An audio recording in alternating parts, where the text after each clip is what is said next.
The family has since hired 2 lawyers to investigate a potential lawsuit against Remington. Our Don White joins us live now in studio. Don, you spoke with an Atlanta attorney about this. What does that lawsuit lay out exactly?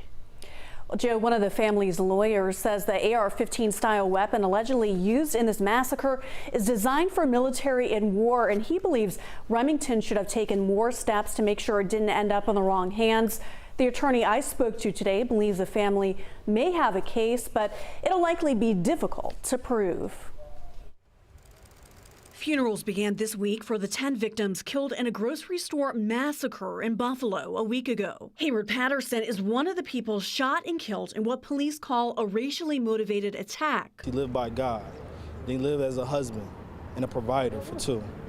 And then from there, he gave all that love and passion to those that came in his surface, in his area. Should this type of weapon be easily available to the common consumer? That's a legitimate debate. The killer allegedly used a Remington Bushmaster in the shooting, a semi-automatic rifle.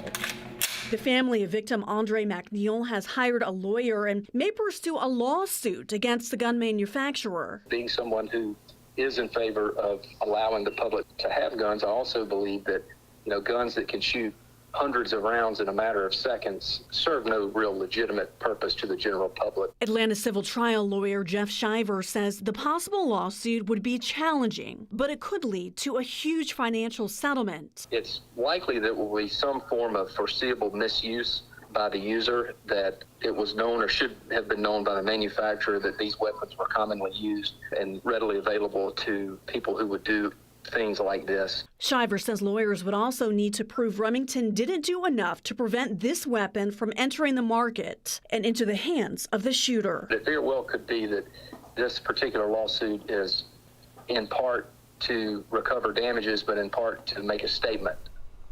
Remington settled a $73 million lawsuit earlier this year with the families of the Sandy Hook school shooting victims. We did reach out to Remington today for a comment, but it said a response was delayed, quote, due to an unusual level of activity. Don White, thank you so much for that report.